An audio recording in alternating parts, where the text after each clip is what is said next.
বিষয়টো দুখন দেশৰ মাজত এতিয়া জড়িত হৈ পৰিছে। মই নিশ্চয় গম পাই, মই দুবাৰকৈ ছিংগাপুৰ গ'লোঁ। প্ৰথম গোচৰ ৰুজু কৰিলোঁ, যোৱা 1 তাৰিখে আকৌ যাই মই 3 তাৰিখে আহিলোঁ।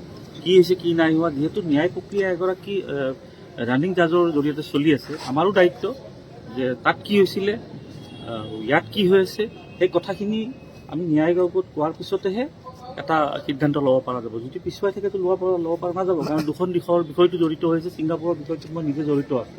সেই গতিকে মই ইয়াত আজি উপস্থিত হৈছোঁ আৰু আপোনালোকৰ সংবাদ মাধ্যমৰ জৰিয়তে যিসকলে জুবিন গাৰ্গৰ হত্যা, এইটোতো মৃত্যুৰ কথা অহাই নাই এতিয়া, কাৰণ মুখ্যমন্ত্ৰী নিজে কৈছে যে হত্যা হৈছে। হত্যা যদি হৈছে, হত্যাকাৰীও আছে। যিসকলে হত্যাৰ ন্যায়িক তদন্ত বিচাৰি আছে, জাষ্টিছ ফৰ জুবিন গাৰ্গ বুলি কৈ আছে, ৰাজনৈতিক অৰাজনৈতিক সকলো দল সকলৰ মুৰব্বীসকলে আহি আমাৰ ন্যায় আয়োগক সহায় কৰিব লাগে। প্ৰকৃত সত্য তেতিয়াহে ওলাব পাৰিব, বিশেষ কাৰো নাই। SIT লৈ গৈছিল নেকি আপোনাৰ? SIT মোক মাতাই নাই, আৰু মাতিলে মই নিশ্চয় যাম, আপোনালোক খবৰ দিম।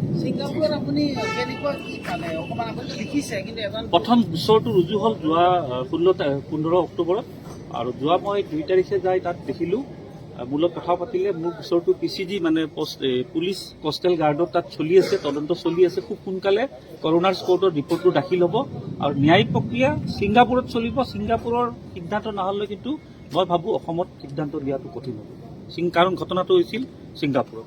সেই গতিকে মই সম্পূৰ্ণ সহযোগত আছোঁ, যোগাযোগ কৰিছোঁ, যিকোনো ডেভেলপমেণ্ট আপোনালোকক জনাইছোঁ। আৰু কিবা আছে? আপুনি তাতে ছিংগাপুৰত হত্যাকাণ্ড বুলি হেৰি কৰিছিলে নে?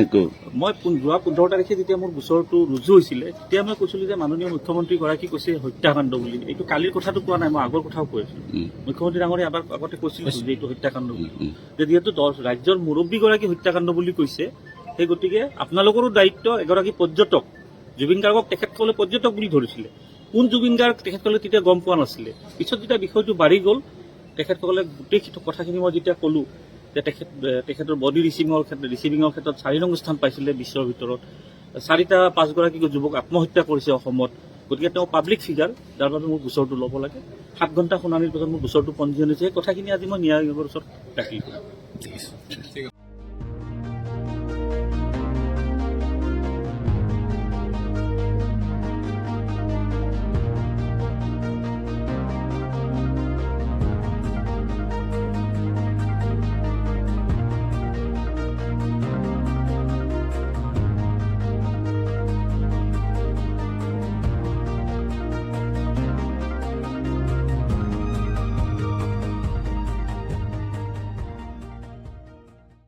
Stay informed, stay ahead.